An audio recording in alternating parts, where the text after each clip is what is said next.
AMLO deja al descubierto las mentiras de Héctor de Mauleón.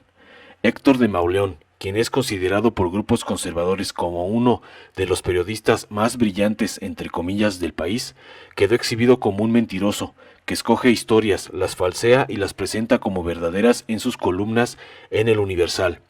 Todo con la intención de desprestigiar a ciertos actores políticos, en especial a Andrés Manuel López Obrador. El lunes pasado, Mauleón publicó un texto con el impactante título de El gobierno de AMLO la abandonó.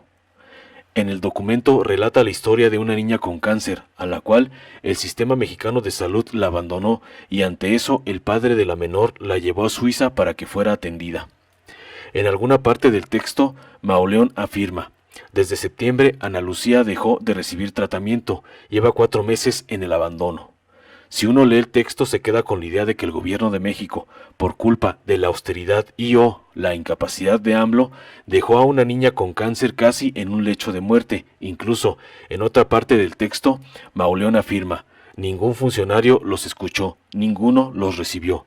Además, cierra el documento con la siguiente frase: ¿tendrá algo que decir el gobierno mexicano? Esperemos que sí.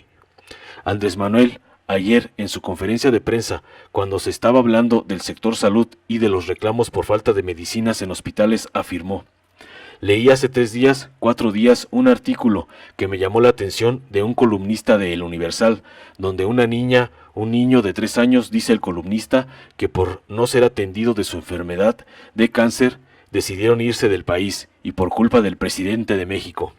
Pero es un exceso, o sea, yo no estaba ni enterado, en donde supuestamente los padres extranjeros resuelven irse a su país, porque allá sí, el niño o la niña va a tener atención médica. Héctor de Mauleón, ante lo mencionado por AMLO, recuerden que había pedido en su columna al gobierno de AMLO decir algo al respecto, publicó un tuit donde afirmó que en lugar de linchar a periodistas, el presidente debería solucionar el caso.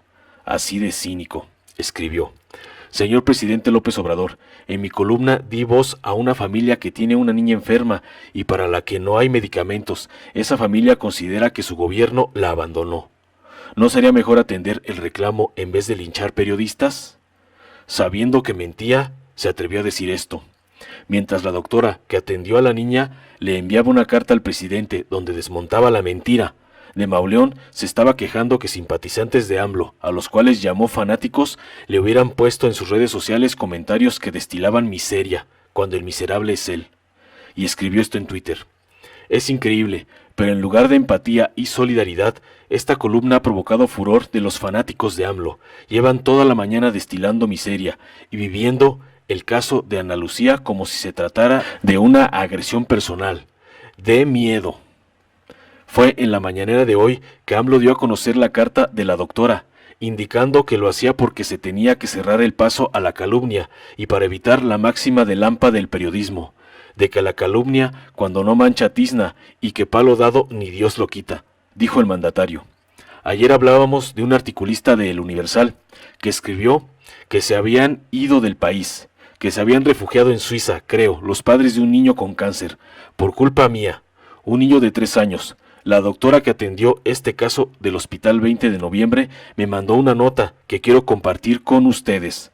La carta de la doctora menciona lo siguiente: derivado de la información vertida por el señor presidente el día de ayer por la mañana, quisiera pedirle de favor que haga extensa la información a la maestra Raquel Buenrostro de que el artículo publicado por El Universal, donde se dice que la paciente Ana Lucía Ruprecht se tuvo que ir del país a Suiza para recibir atención porque aquí se le abandonó, es falso. La niña era tratada con nosotros en el Centro Médico 20 de Noviembre en hematología pediátrica y fue diagnosticada a su llegada a nuestro servicio de manera correcta y rápida y recibió el tratamiento de quimioterapia disponible, logrando la remisión de la enfermedad. Presentó una reacción alérgica a la L-asparaginasa, la cual está descrita en la literatura internacional como posible. Y los padres, quienes tenían contacto con los médicos suizos, nos preguntaron de las posibilidades de adquirir los fármacos que los sustituyera, dada la importancia que implica en el tratamiento. Y ellos, por su cuenta, lo adquirieron, ya que no cuentan con clave del sector salud para poder realizar las compras por paciente específico. Posteriormente, fue atendida ante cada una de las complicaciones presentadas y brindamos información a los médicos del hospital suizo. Dada la transparencia de la información que tenemos del estado de salud y a solicitud de los padres, ya que buscaban desde el principio ser atendidos o en Estados Unidos o en Suiza. Después de varios meses, el gobierno suizo autorizó su atención y la niña viajó a Suiza el 22 de enero de este año, junto con su padre. La paciente recibió el resto de su quimioterapia y se trasladó en óptimas condiciones de salud, verificada por su médico tratante y por mí como jefe de servicio. La madre de la menor agradeció la óptima atención que recibió de nuestro nosocomio. Esta información la expreso para que tenga claridad de nuestro trabajo con cada niño. Así pues, la afirmación que hizo de Mauleón de que desde septiembre Ana Lucía dejó de recibir tratamiento, lleva 4 meses en el abandono, es rebatida por el informe de los médicos que la atendieron. Posteriormente, de Mauleón se defendió en Twitter de esta carta y afirmó que él no había mentido y mostró lo que probablemente fue su fuente. No sabemos si habló con el padre, pero por lo que menciona en su tweet, no. Un video del noticiero de Ciro Gómez Leiva fue su fuente. Y escribió en Twitter: les invito a que me digan en qué parte de mi columna mentí, en qué se aparta de lo que narra el padre de Ana Lucía y confirma el director del hospital. Repito, le di voz a una familia que no tuvo acceso al medicamento que necesitaba y que considera que el gobierno la abandonó. Así de cínicos y despreciables estos periodistas de derecha que solo se dedican a golpetear al gobierno de Andrés Manuel López Obrador. Informó Mr. Politicón, nos vemos en el siguiente video.